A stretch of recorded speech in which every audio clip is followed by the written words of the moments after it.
In 3, 2, 1, go. Okay, let's start. Okay. All right. Okay. Thank you, Doc Yogi. And good afternoon to the students, Tria, or Tria, if I pronounce it correctly, and also Krishna. All right. I hope everyone is doing well so far. But right now, we're going to talk about, I'm not sure if Doc Yogi already mentioned some topics about machine learning, but we're going to talk about machine learning right now. It might be a different world compared to the usual topics from the SEM and also statistical analysis, but we'll try to make it lighter. So first, I'll just input some important words prior Oh, to the they actual coding. they actually know how to use ANN.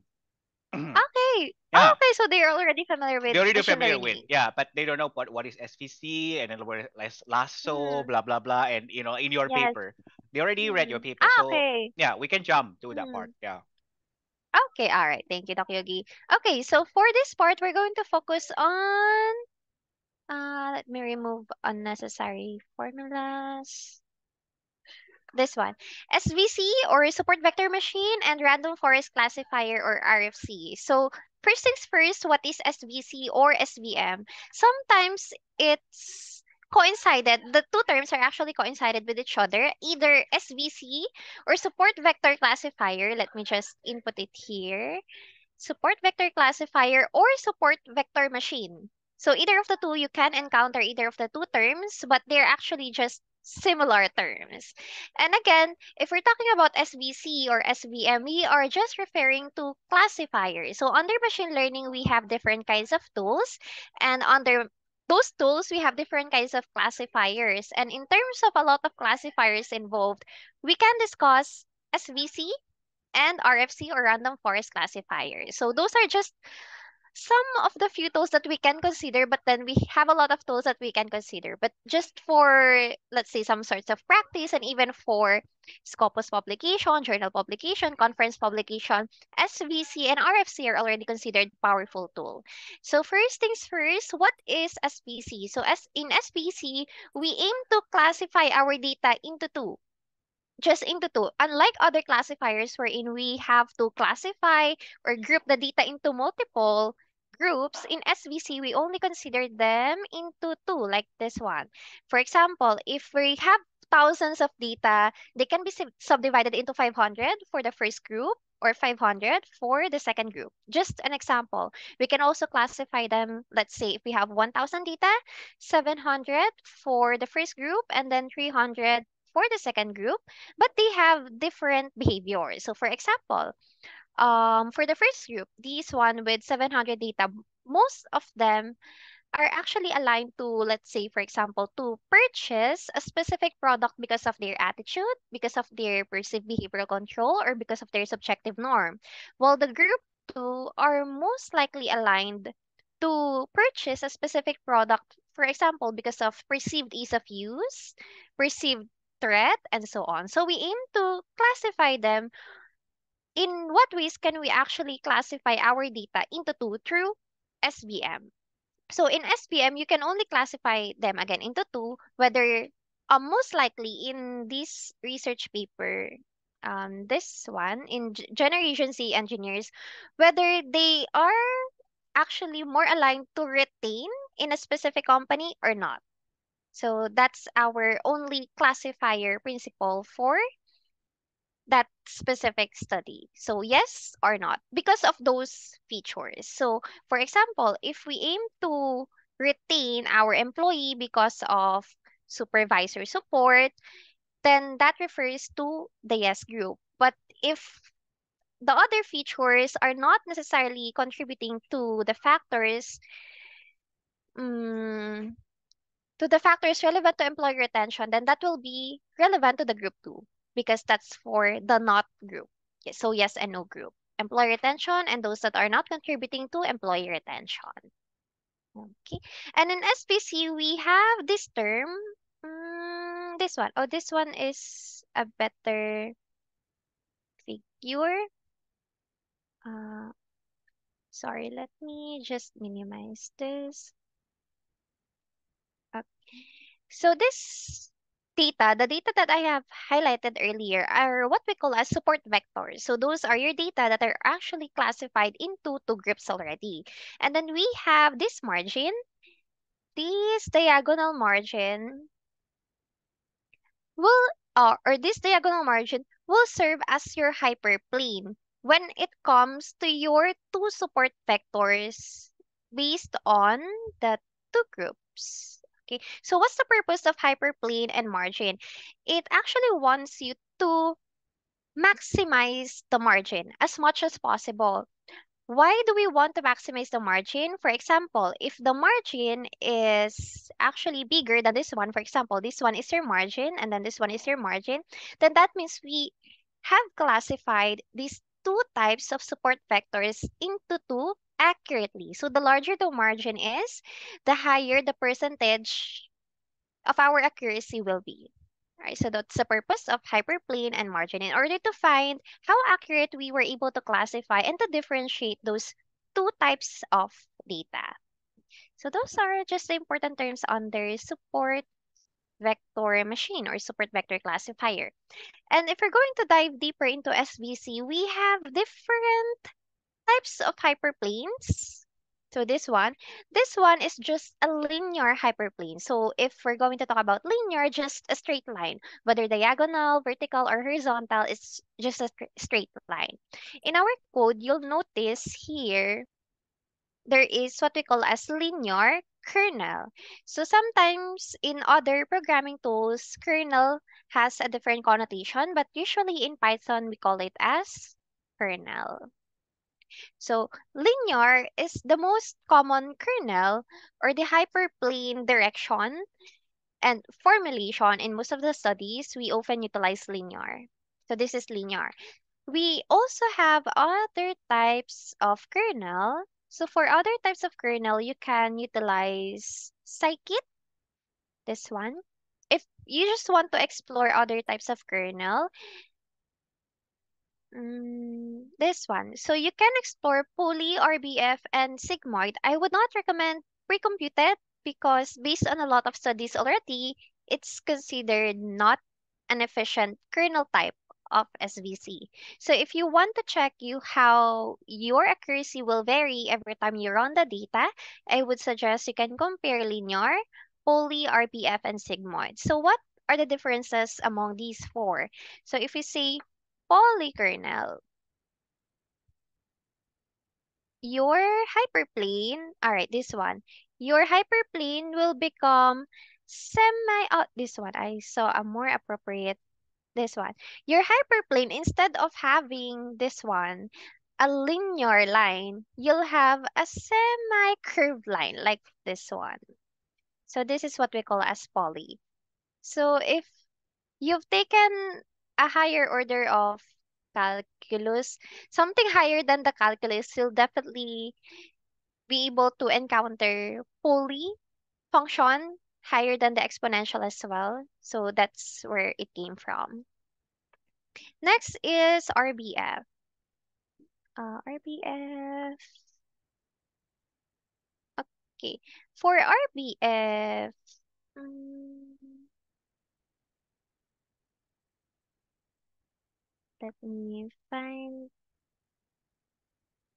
Okay, this one. This one is a more appropriate figure for RBF. So it's just like linear, a bent linear form like this.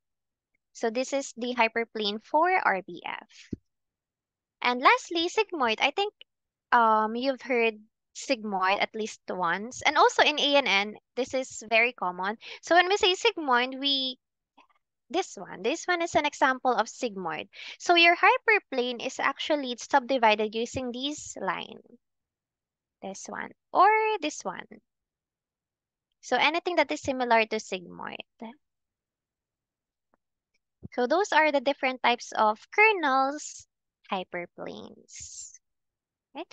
So now let's go back to the code first. Before I discuss random forest classifier, let's discuss support vector classifier.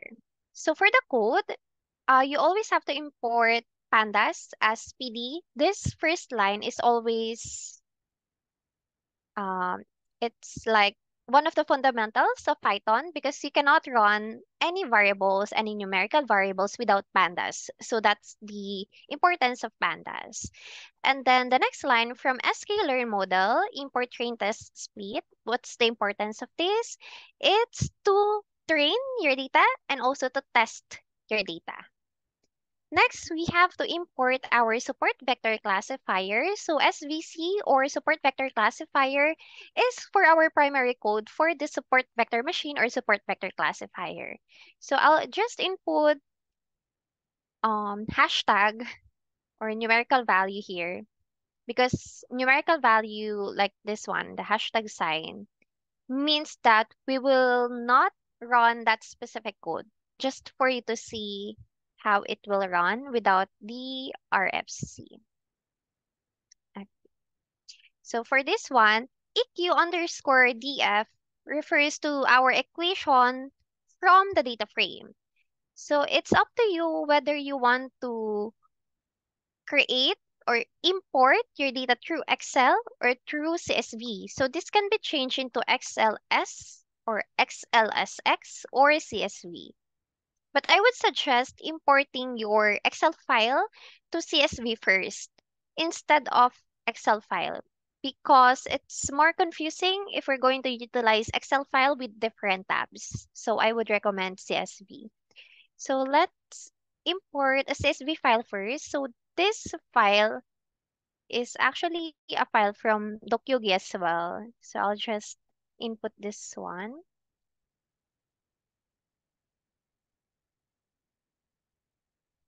Mm, I just and paste,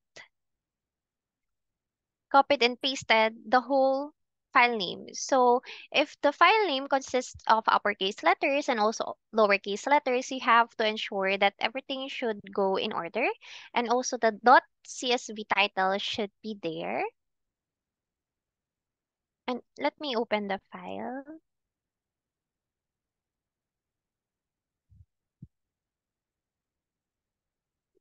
Mm,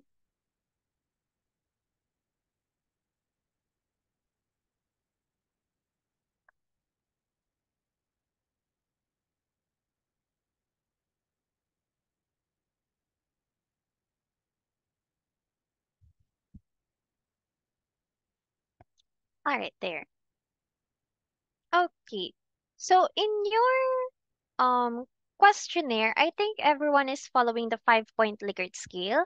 So you might have different sets of data here. So for example, your data might have, let's say, EE1, EE1, EE2, EE3, EE4, EE5, EE6, and so on.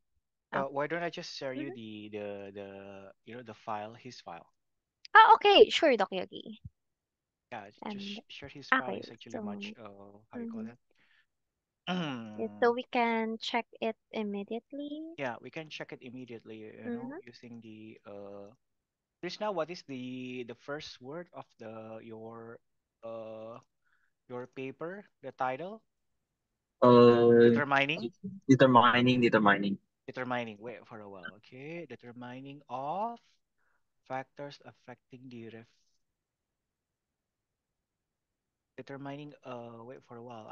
Because I have so many papers, then I don't know which one for a while. So many similar Yeah, terms. so many determining wait, determining factors affecting or determining of factors. Which one?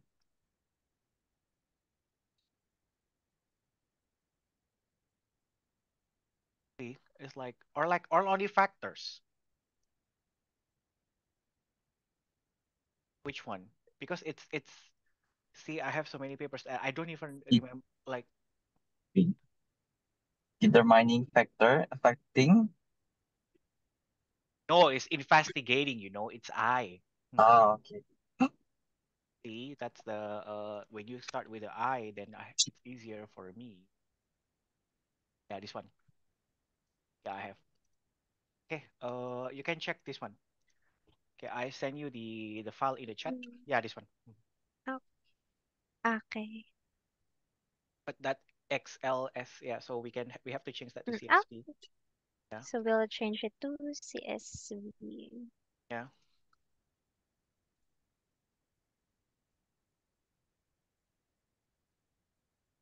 Mm,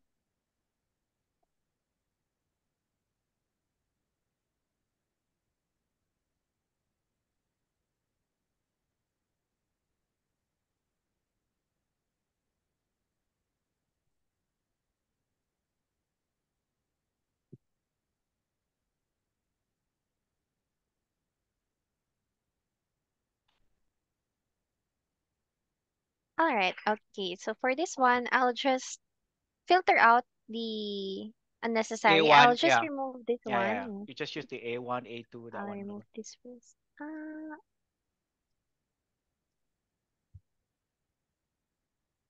Okay. Why can't I edit?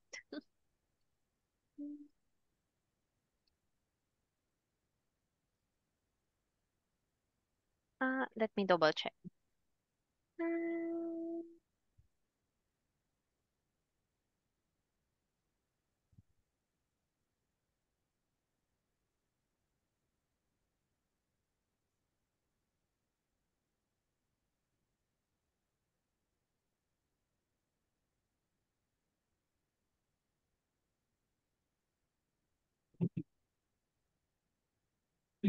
okay, there. All right, so I'll just delete this one first Yes. because we don't need them just yet. Okay, so this time we're left with these values. Yes. Dokyogi, his class or dependent variable is D1, D2, No, D3, D4. dependence intention. Mm-hmm. Okay, so this is what you want to investigate. No, no, intention. The dependent variable. This one, D1, D2, D3, D4. Okay, Is that, all right. you sure, Krishna? I don't think so. Is it No, no, D? no, it's intention. Intention. But why? Dependent, right? But why this is Where is D? it? I, or that one I? I, I. I, Or I, I. This Oh, or one. this I? one. Oh, Ah, Yeah, this yeah. yeah, Okay, okay. one. Yeah, yeah, yeah, yeah, yeah. I1 to I5. Okay, I'll put yeah. Okay. this in the last Yeah, Okay. column. because it's Okay. not. Yeah. Hmm.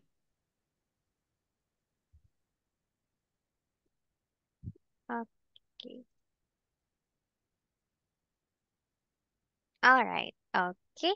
So now that we have this raw data, we're going to um, I should have talked about the feature selection first. So for example, okay. So the feature selection should come first. So feature selection is actually our filtering technique. One of the feature selection techniques is actually correlation. So I think everyone is pretty familiar with correlation. So for example, uh, correlation through SPSS. So we'll just apply it so everyone can know the feature selection. The same with ANN, right? Mm. I'm not sure No. if you do you use correlation for ANN? Oh, yes. We Oh, use it, right? okay. Krishna, I think we use it, right? Like the one, oh, the data processing, like Pearson correlation, like prof. Is it? Mm, Yeah, correct. Yeah, yes, yeah, almost similar to that. yeah, yeah. Okay. All right. Okay. So we'll just also apply this same one. Okay. So the same. Like, what's the cutoff you use? 0. It would depend on you, Yeah, it Takyogi. depends, right? Yeah, it We depends. Yeah. can adjust. Yeah, we can always adjust But it. Yeah. usually, if we really want a good result, zero point 0.7. If Okay. we want a good result. But usually like that one, like not many, higher than 0. That. Well, Yes, depends. point Yeah. 0.5 Sometimes, is yeah. already good enough, Yeah, Takyogi. 0.5 already Mm, good usually. Like, yeah. yes. Point 0.4, the lowest that we can Put, use. yeah. 0.4, the lowest one. Excel. Uh-huh.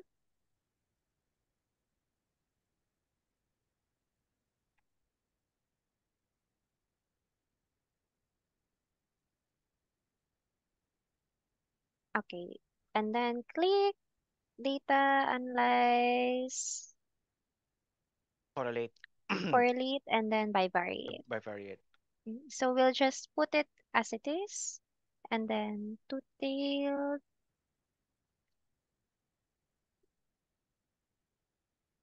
Okay, and then okay. Alright, and then we'll extract this data, file, export, then click OK.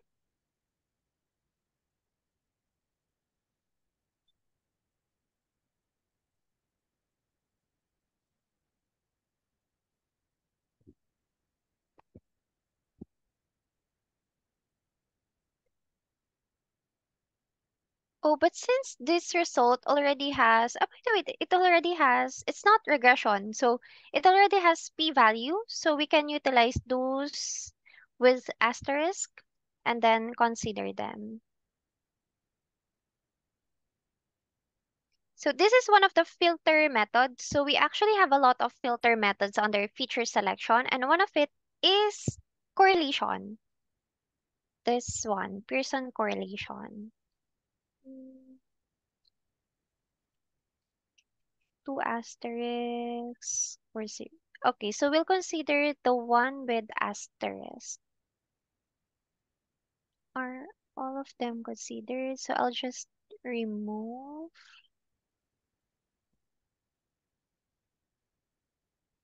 mm, Sorry. So we have this one, from I1 to I5. So let me just remove the other rows so we can check. Okay, because we're going to compare our, for example, our independent variables to our dependent variable, which is your intention, this one. So next step, after checking them one at a time, you have to ensure and check which one has asterisk and which one has no asterisk at all. So let's check I1. I1 has no asterisk with PD4. So let's remove PD4. I'll remove PD4 here. And then you also have to include it in your manuscript. Every time you remove indicators, you have to mention why were they removed. So let's delete this one, PD4. Next. Okay, the next indicator, I'll just delete this one because we're already done with I1. And then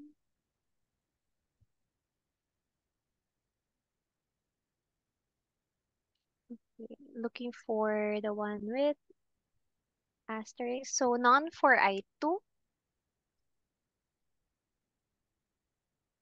And then for I3,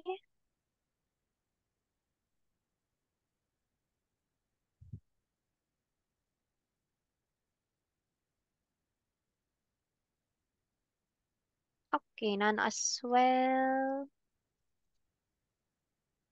Next, for I4, I'll check them both, I4 and I5.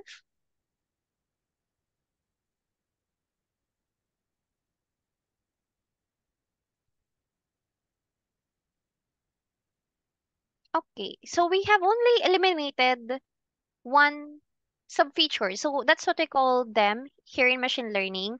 We call them feature for A, S, P, P, D, and so on. Those are what we call as features. Then A1, A2, A3, A4, and so on are what we call as subfeatures. So we have only eliminated one subfeature, which is not a good thing because in feature importance, any kinds of feature importance or feature selection techniques, we have to eliminate as many as we can because by eliminating indicators or our subfeatures, we aim to increase our accuracy. But then again, we might be able to have a good accuracy, so we'll never know. So in case we have only removed PD4. And then this file, after removing your unnecessary subfeatures, you have to get the average for each feature. So for your A, you have to get the average for this one and then drag down. The next for your S, you also have to get your average.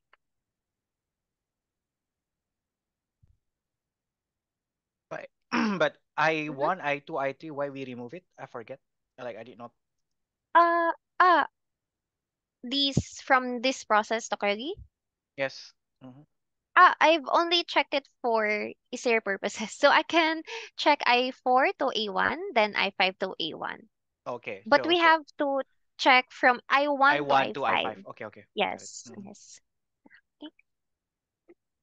And then we'll have to drag it as well. So I'll just remove those with average already. I'll just copy and then paste the value. Similar with this one.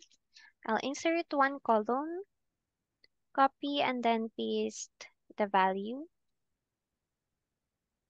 So there will be less data. And then I'll get the average. Again, average for P.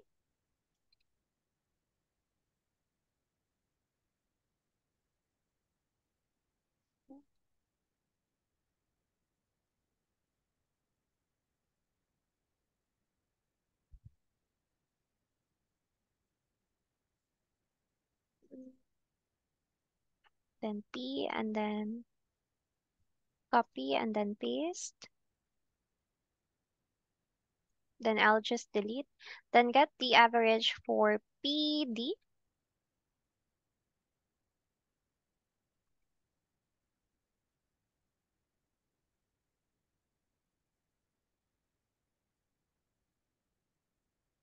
Drag down. And then let's copy the value. Then delete. Next is PV. Average. And then drag down as well. And then I'll copy the value of PV.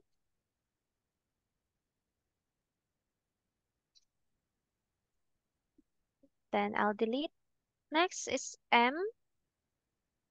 So for M, let's take the average.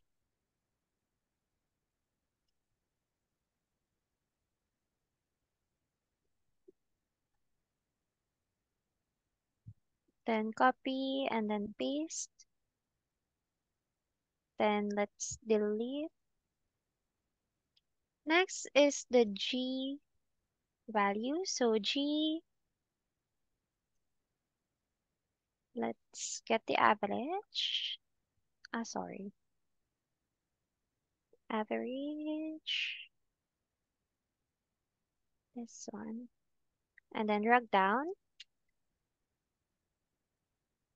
Then copy, then paste. Then delete. Last independent variable is D, then average.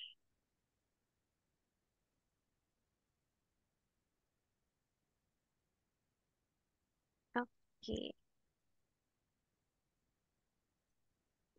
Then paste and then let's delete. Mm, let me double check the data.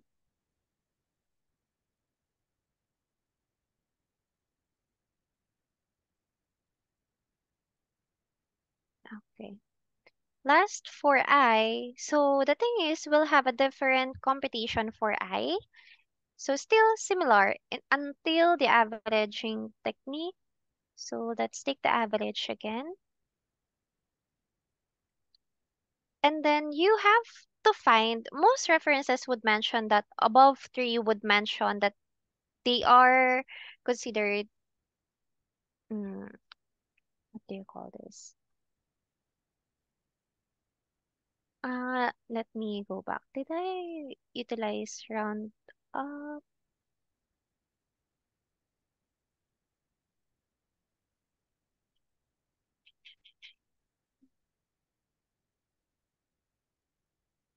Okay.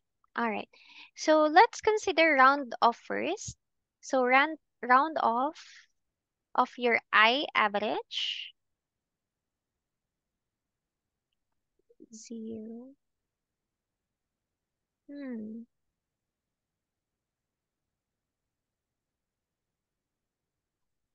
Round 0. 0 means we want to take it as a whole, no decimal places at all. Then drag down. After that, we have to create our frequency table. So we have to check if there are 5, 4, 3, 2, 1 value among all the participants. Because if not, then we have to create a dummy row or a dummy participant. So we have to do count if from this value up until the last value. Count if there are actually five numerical values in that specific column. So if you can see numbers like this, then that means there are 49 fives in that specific column. Then let's just drag it down. Oh, sorry. I'll make this as constant. Okay, then drag down. Okay. So all of them has at least one. So our aim is to find at least one for each of these values from our 5-point Likert scale. But what if, for example, if 1 is actually 0? So what are we going to do is to add a dummy participant. So at the bottom part of your questionnaire, you can add a dummy participant. So when it comes to adding dummy participant, you can just input 1 across all the values up until this one in order for you to get at least one. And for example, another example, what if you have 0, 2? Then you have to input 2 across all the values for each column. So it will become like this. Only if there are zeros in our 5-point Likert scale frequency table. If not, then it's already good to go. And you might wonder if this will affect your data training and data testing speed. No, it will not affect your overall accuracy because it will only act as our dummy variable. Because if we don't have a balanced data for our frequency under our classes or under our features, then that means we will not be able to run our model. So everything should be assumed balanced according to machine learning algorithm. We should not promote underfitting and also overfitting, so everything should be balanced. That's why we need to have values for each of our frequency table values. So I'll just remove the one that I've included earlier because this is not a part of your data. And then we have numerical values for 2 and then 1. And then now that you have confirmed this one, you can just copy this one and then paste directly. And then I'll remove the unnecessary columns. All right. And then this is your data that we're going to input in your Python or your programming model. So you have to click File, Save As. Since our feature selection is filter, so you can use it, use a file name of feature selection filter correlation. S- That means this data is only applicable from one of your feature selection methods that you have utilized previously, which is correlation. Okay. And under feature selection, we have three main types. So filter, uh, embedded, and also what's the other one? Filter, embedded, and Wrapper. sorry? No, it's not wrapper. No. Yes, wrapper method. Yeah. Why can't I? Oh, okay, sorry. My eyes are blurred.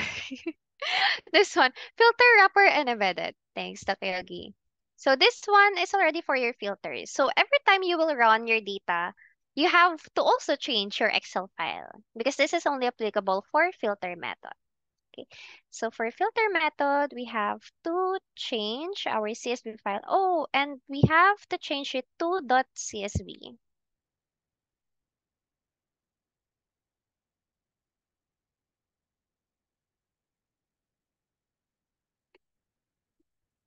Mhm. Okay, this one. I'll change the file name. All right. So after changing the file name, let's go back to the code. So we can already eliminate this code. I'll just eliminate this. It just means that we want to check whether our data is accurate. But since we no longer need to print this one, we can just eliminate this. I'll just eliminate. All right. Next is to calculate all your x values. So your x values are your independent variables or the variables that you won't be able to consider as your class because your class is your intention or your I. And the rest are considered your x or your independent variables. And then your y is still your dependent variable. Okay. So your x are A, S, P, P, D, P, V, M, G, and D. So let's input them all at once here. So A, S, P, P, D, P, V,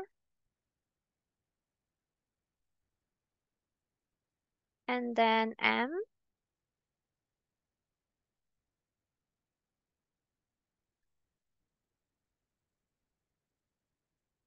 Next is G, then D. Okay. A, S, P, P, D, P, V, M, G, and then D. All right. So after inputting all your x values here, you have to remember that your x does not mean that we have to account all of your x values. We have actually inputted the drop code here. So drop means we have to eliminate our x. So again, what's the purpose of our classifier? We only want to classify those data that actually have similarities when it comes to their behavior. So if, for example, if your A is not coinciding with your two groups, then that means we have to eliminate it. So that will come a time wherein we have to do trial and error. So I'll mention later how we can do the trial and error, but I'll keep it as it is for now. And then for Y, your Y is your I. This one, the I. So it should be uppercase letter I. And this no longer has the drop code. It's because we won't be able to drop our dependent variable. So imagine if we dropped our dependent variable, then we won't be able to evaluate any other classes or any other features. So next, this code refers to the association with this code. This one, oh sorry. Sorry. Mm, Okay, this one. This second line and also this line are actually coincided with each other. So that means we want to train and test our x with regard to our y, train and test values as well. So when it comes to train and test value, you have to do another set of testing and training sizes again. So it may vary from zero point 0.5, it may vary from zero point 0.5 to 0.1 to zero point 0.5. Okay. But the usual values of test size will vary around zero point 0.2 or zero point 0.3. So that means if you have zero point 0.3, like this one, if you have zero point 0.3 test size, your training size is 0.7. And for example, if you choose zero point 0.2 test size, your training size will be zero point 0.8. And if you choose test size of zero point 0.1, That means you have to train 90% of the data before you test the final accuracy result. So that's what it means. So you have to train them and test them one at a time. For example, we start from 0.5 and then train it again 0.4, 0.3, and so on. So we'll utilize 0.5 first. But I would recommend you should start immediately at zero point 0.6 because zero point 0.5 is not a good predictor based on a lot of studies already. So anywhere from 0.6, sorry, zero point 0.4 testing size, then zero point 0.6 training size is already a good predictor. Okay. So next, let's discuss CLF or SVC. So CLF means classifier. One means the first classifier. So you can actually input any kinds of variables here. I just inputted CLF1 here. So for SVC, our kernel is what we have mentioned earlier. You can explore whether you want to explore sigmoid, poly, RBF, and so on. C, C means regularization parameters. So your regularization parameter should be dependent on references.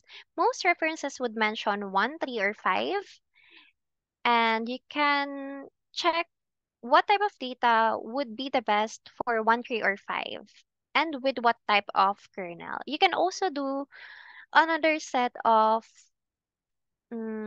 trial and error techniques in order to check whether your C is already good enough. So when we say regularization parameter, it actually penalizes our whole data. So for example, let's go back to our SVC figure. Oh, sorry, SVC classifier. This one.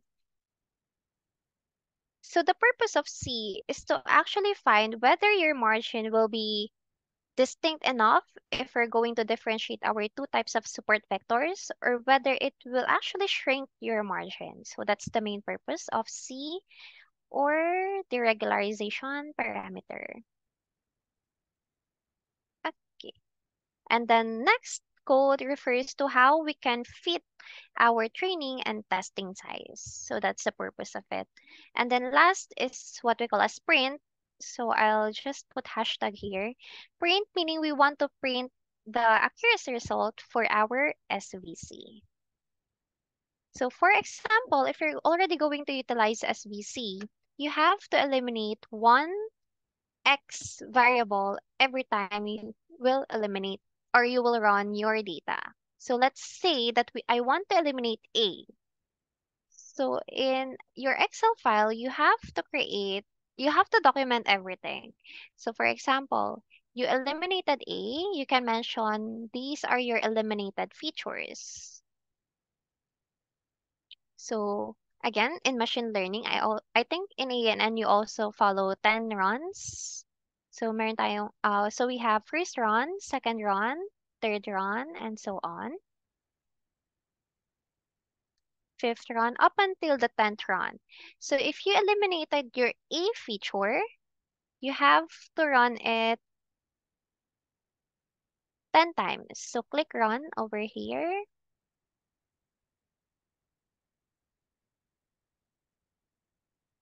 Okay, so our accuracy is 100. So you have to input 100, then 100, then it's 100. But remember that 100 is not a good variable when it comes to machine learning because 100 means overfitting. So anything near 100, let's say 99 point something, is already considered overfitting. So regardless of the number of runs, it's still 100. So that means you have to still eliminate another kind of feature. So let's say I'll eliminate A and S. So you'll document it here so that you're eliminating A and S. So let's run it again. Why is it always 100? Okay. Also, another reason is because of our test size. So this also comes a crucial part because after checking your test size and also after eliminating your features one at a time, you also have to check your test size. So I'll just input the test size into a lower number because if we have a higher number of test size and also a bit of a lower number for test size. So we actually have to find something in the middle. So zero point 0.3 and zero point 0.2 can be considered optimal. So I'll just try it so we can see another value apart from 100. Uh-huh. zero point 0.3, zero point 0.2. It's still 100. So let's try eliminating P and PD. Let's see AS, P and PD. Okay, it's still 100. How about eliminating other features? Mhm. Okay, so regardless of the combinations, so this one, so regardless of the combination, so I've already eliminated different kinds of features and also tried testing different kinds of test sizes. Your accuracy is still 100. So what does it imply if your accuracy is always constant and it never changes? That means your model is already overfitting. What if we change our C? Let's just try. And then I'll change my kernel. So you have to check them one at a time if there will be any changes. Sigmoid. Okay, this one. Mm-hmm. All right. Okay. So after checking sigmoid, so let's say you have already tested different kinds of kernel and then different kinds of C, then all of them are actually 100. You can already input that in your manuscript and mention that they are not a good parameter of SVC or SVM. And then let's say you find this one sigmoid. I'll just increase the regularization parameter. Okay. So this one is already good enough, but not too good because this is still pretty low, but still good enough when it comes to the discussion part because you can mention that SVC is not a good machine learning classifier for data because 34% is pretty low. So just for an example, I have eliminated a couple of features here. So let me just go back. What are the features that I eliminated? So I have eliminated A and S.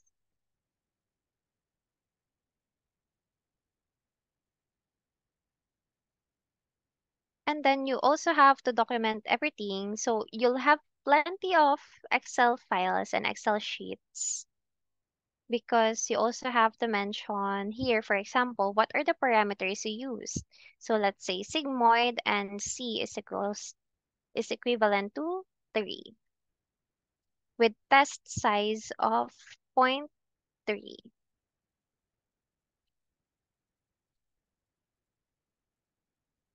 Okay.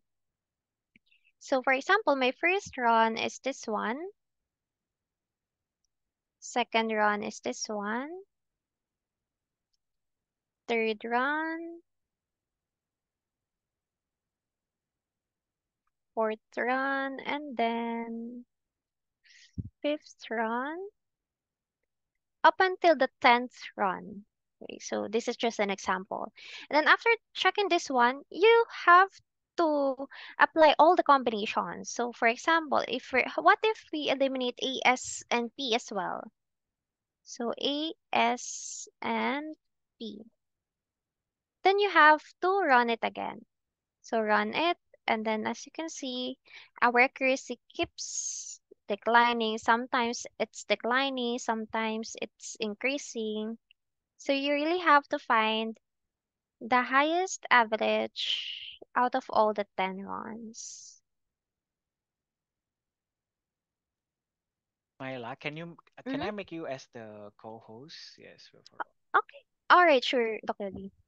Okay. So if you know, you Mm-hmm. know, if you want to stop the recording, you can stop it right from your.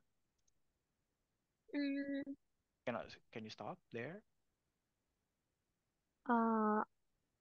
uh, where is it? No, There cannot is be. no It's okay. option. It's okay. Okay. All right. Okay. Yeah, I think Okay. this is So clear enough. mm, Hmm. okay.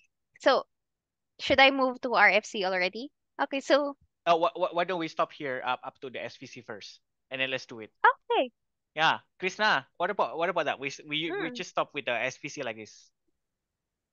Okay, Prof. yeah, they can do it one at a time. Yeah, one at a Yeah. time because like RFC is Okay. another one. It's another Yes. one. Yeah, And let's they try. have to do Yeah, a lot of combinations yeah. This is here. because this is already a lot of combination here, and I was kind of like, Mm, I'm counting, and the other one kind of like, oh no, that's a lot of things that they have to mm. do. Yes, a lot of Okay, combinations. okay. So Let me yes, stop maybe here. they Yeah, can start from here and then I'll check.